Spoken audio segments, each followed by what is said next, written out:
Hi everybody, my name is Hannah and this is Pepper and Pine, and today I want to share with you the books and resources we are using to put together a medieval Africa unit.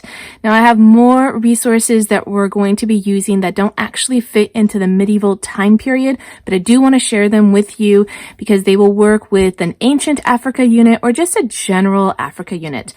We're also going to be focused on West Africa for this time period spanning around the 900s to the 1400s. We're going to be focusing on three major empires, but I do have resources that will cover other areas of Africa that we might dabble into that I do want to share with you because we do have them, but they weren't intended for this particular unit. Now, this unit actually came about kind of by accident. We were primarily doing a medieval times, Middle Ages unit study for Europe. And in our curriculum, there were a couple of lessons that covered other areas of the world. Specifically, the one that drew my attention was on the Islamic area, Islamic Empire and into Asia. And there were only like one or two lessons. And so I decided to actually create an entire unit that covered that area of the world and the Silk Road and the Silk Route and just what was going on in areas other than Europe. And through that, I ended up finding some books on medieval Africa. And once we started our unit this year, I found that we started with our our medieval Africa unit, and it kind of snowballed into its own unit. And as we started working through it, I ended up collecting other resources. And so what I'm showing you here today are probably more resources that we're going to be using. And also I want to share with you how this unit actually came about and how it grew and what it's turned into. Okay, so I am going to share with you also how I actually put together a history unit. So when I'm putting together a history unit, I like to look for a variety of books and resources. I do want to find an actual history book. I want to find books on the culture, like what people wore, what they ate. I want to find historical fiction. I want to find a craft book. I want to find something that can bring us into the Oops, sorry for the interruption. The last book that I look for is something that can bring us into the kitchen, a cookbook, or something about the food that was enjoyed in that region.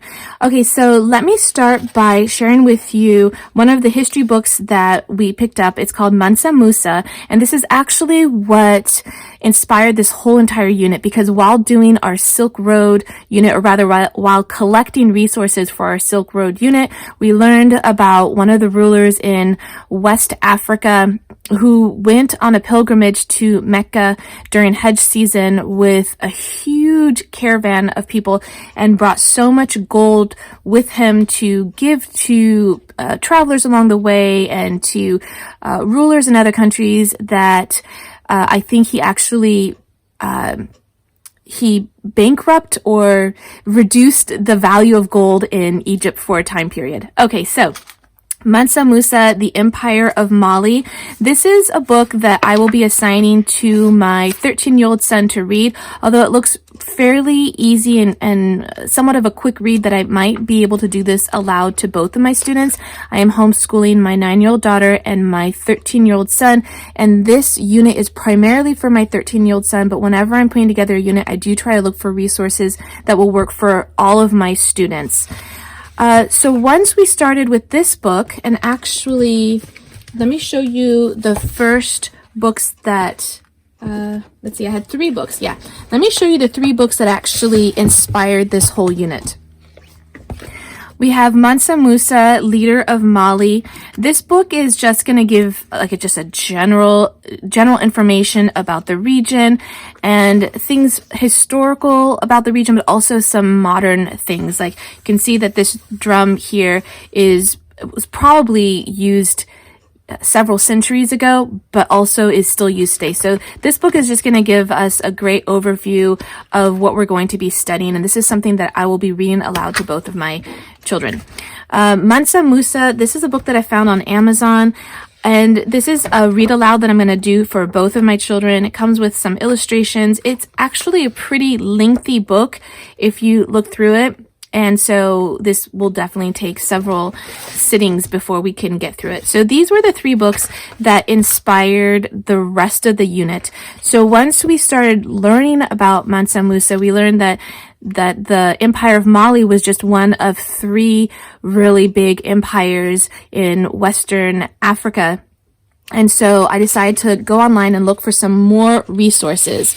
But actually, before I did that, I did start to do a lesson plan. And I want to just show you how I did that. To begin with, I really love these full back sticky post-it notes. And then I use that to either make some notations on the books that we've read, either what we liked about it, what we didn't like, who I read it to, or who I assigned it to, and when we did this. So it just kind of gives me some information for when we put together these units in the future, and also so that I can share with you some of our insights when I do the review video that comes at the end of this whole entire unit. So I went ahead and I started adding some projects that I wanted to do because I didn't actually find a project book for African crafts, and I'm sure there's one out there, but I was kind of hasty in putting this unit together, so I kind of created my own crafts based on the books that we read. But I also want to share with you how I've been lesson planning kind of more recently, and well, recently as in the last few years, and that's just to use one of these composition books that I've covered, and I am just writing down like the books that we're going to use, and the projects we want to do, and this just kind of gives me just a beginning place for lesson planning for the unit. So I still have to add in the other books that we've got. I've got a whole list of projects that we want to do here, and then some of the games and other things. And then I left a space blank here because I hadn't received our cookbooks yet, but I knew I wanted to do something in the kitchen once this unit kind of developed into a larger unit. And so I've got some space there for us to write down some recipes that we want to try. So once I went back to look for more books, I collected the following books, and then the rest of the books that I want to show you are from our personal library that don't exactly fit for this time period and this location, but are things that I would like to have on hand just to give us a better idea of the culture of, I want to say Africa as a whole, but really I know that there are so many distinctions based on which region and which time period. Okay, the royal kingdoms of Ghana, Mali, and Songhai or Songhai. I actually don't know how to pronounce it, so I apologize.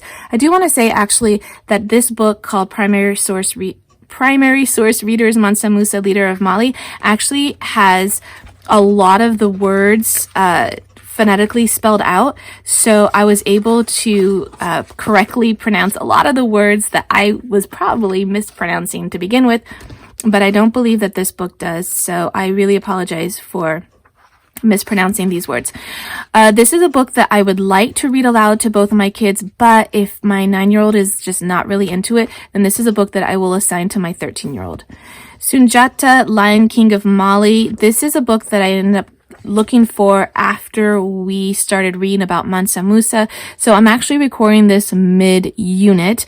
I usually like to record how we're putting together these units at the beginning of our unit study, but in this case I was waiting for some additional resources, and so we've actually already started this unit, but I'm gonna wait to share with you the projects and other things that we're doing, or what we actually did, until the review video. So do check that out to see how some of these materials fared with us. Okay, so this is a picture book that I'm definitely going to be reading aloud to both of my kids, but I think that if we were going to spend more time on this unit, I would try to find more information on these different empires and the different rulers of those empires and the people and whatnot. That was one other book one other type of resource that I forgot to mention that I also look for when putting together a unit is I do look for biographies, because that really does help us understand the rulers especially, but also other people within that civilization. I also went online to look for some cookbooks for the region, and I found these 2 cookbooks that I'm not really sure how they're going to work out as far as like our unit per se, because they are modern cookbooks, but I have to say that anything that's going to bring in either new ingredients or new ways of cooking things that we can just kind of experience, I think is going to be for us, the spirit of the project more than the accuracy of the project. And that's something that I remember and try just to kind of focus on when we're doing our projects, especially things in the kitchen. It's really for the experience and really for the spirit of the project rather than for it being super accurate. That's just, my opinion and how I like to go about doing that.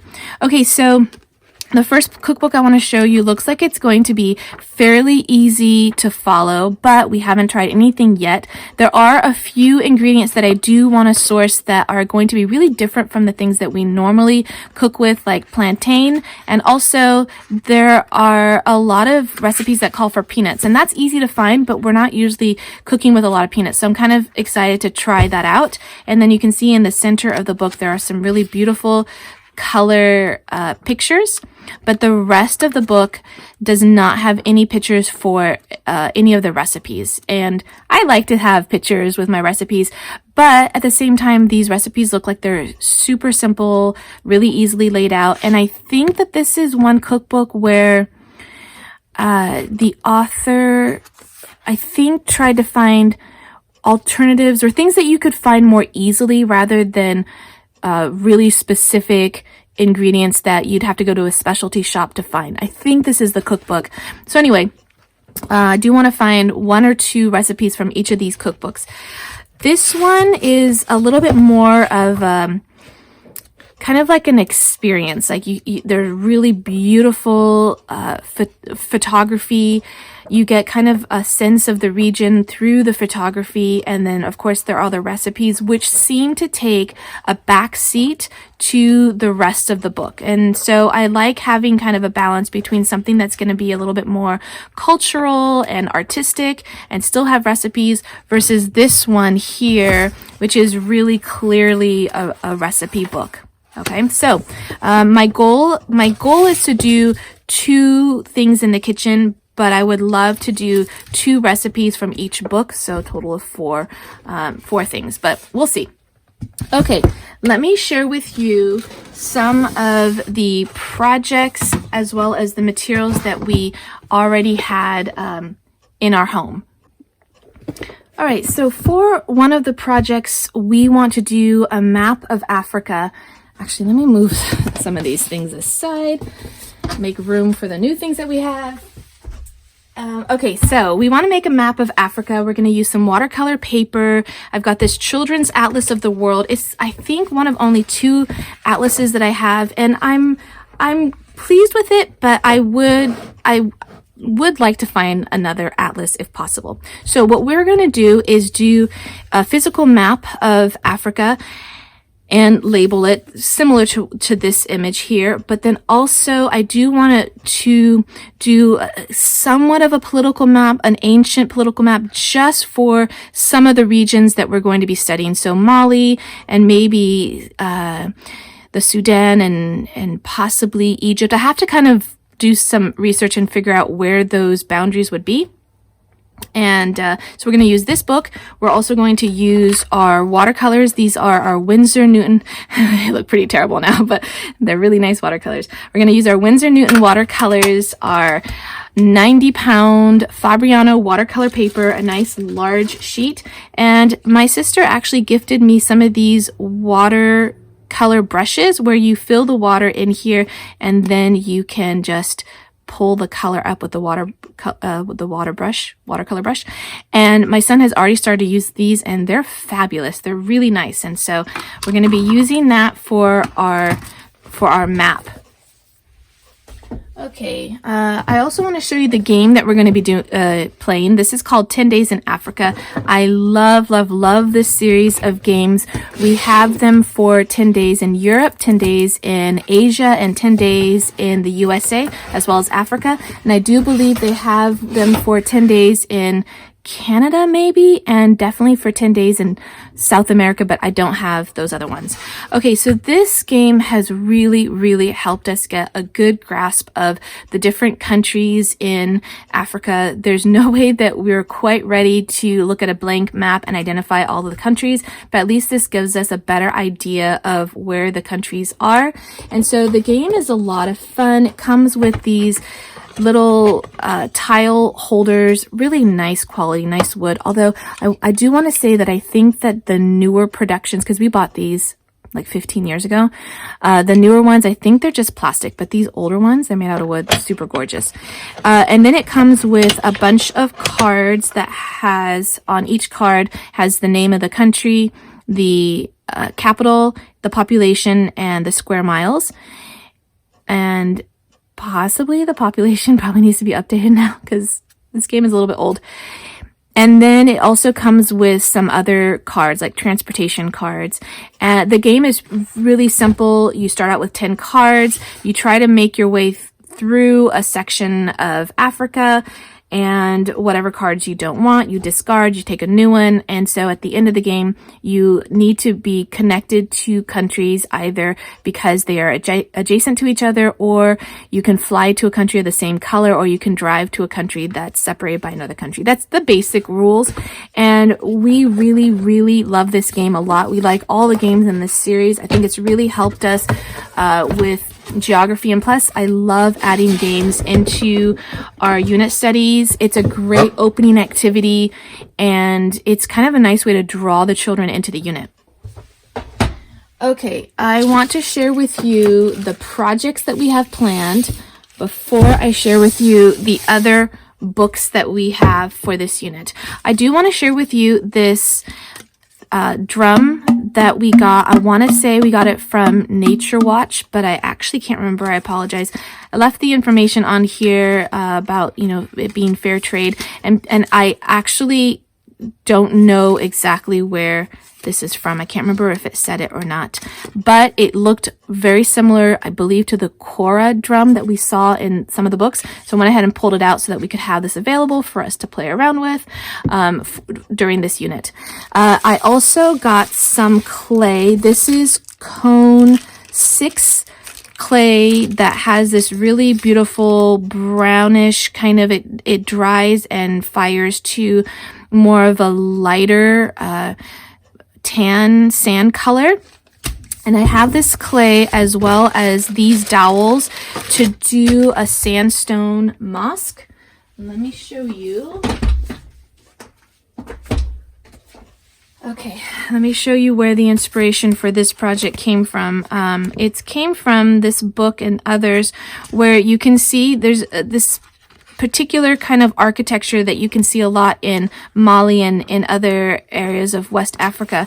And so we wanted to recreate a masjid, a mosque, out of the clay as well as the dowels. And I don't really know how to go about doing this exactly, so we're just going to kind of experiment. We want to just kind of get the look of this because this was very specific, it seems, to this area. So these are just regular dowels, but I did buy some stain in order to stain them so they could have like a nice patina. That stain hasn't arrived yet, but that is the idea, is that and I hope these dowels are the right size. Again, this is more of like an experiment for us. You could always do it a little bit more authentically and get like some twigs and sticks and use those. And then for the clay, I actually bought 3 different kinds of clay. This is by Aardvark Clay. This is something that's local in Southern California, and so like to support like local businesses when possible too, but also they have really great prices as well. And so we're not going to actually fire this. We're just going to let this air dry, which means it's going to be a lot more cracking and it won't be as durable, but the kids already love playing with this clay. We got a variety of colors. It's very smooth. It's really easy to work with. And modeling clay or beeswax is something that's really big in our Waldorf curriculum. So I'm really happy to add that into this unit. Okay, now, oops, let me move that aside. And that's 25 pounds. And I think it was only about $15, but it's quite heavy. Okay, so I also want to share with you, we already had shea butter, but this is definitely something that was talked about in the books that we read, and I wanted to pull this out and of course show the kids, but also do some projects with it. There's only really one project that I know how to do with shea butter, and that is to make lotion. And so we've previously already made some bar lotion, and we scented this with lavender. And so I want to do this again, but make it with more shea butter versus the other ingredients that we had, just so that we can do another project that's specific to that area and that unit. Okay. Now I want to share with you the things that I just pulled from our own home library. This book is called Safari Animals. We got this from one of those expositions from Scholastic Books. They have those huge warehouse sales. That's what it is, a warehouse sale. And so we got this many years ago, and my kids were totally not into this book, and I was so disappointed. I bought 2 different kinds, and it comes with these little pockets that have the pieces for the animals, and then you can kind of construct them.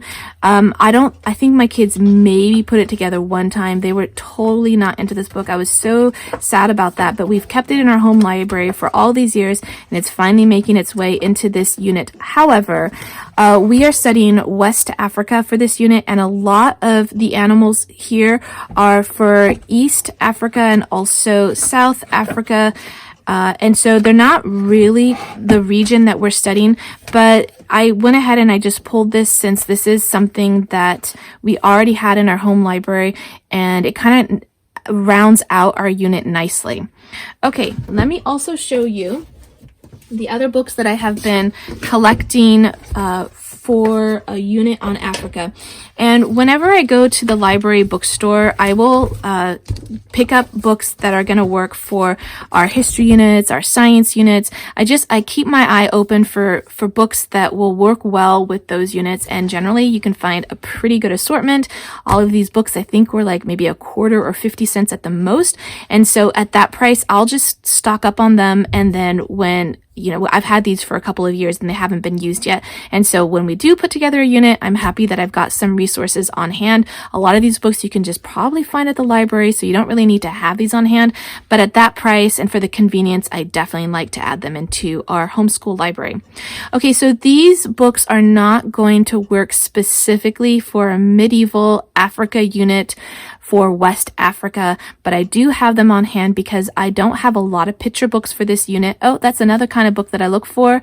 I look for picture books because I find them to be really great, underrated resources for any unit. And so I do want to add in these books where we can, but they are definitely not specifically for that area or time period. Ashanti to Zulu African Traditions. This is a picture book that I really like the illustrations quite a bit, even though it's not the typical illustrations that I go for. I'm just finding them really intriguing. And then this just goes through the alphabet with each word being something symbolic for African culture or tradition.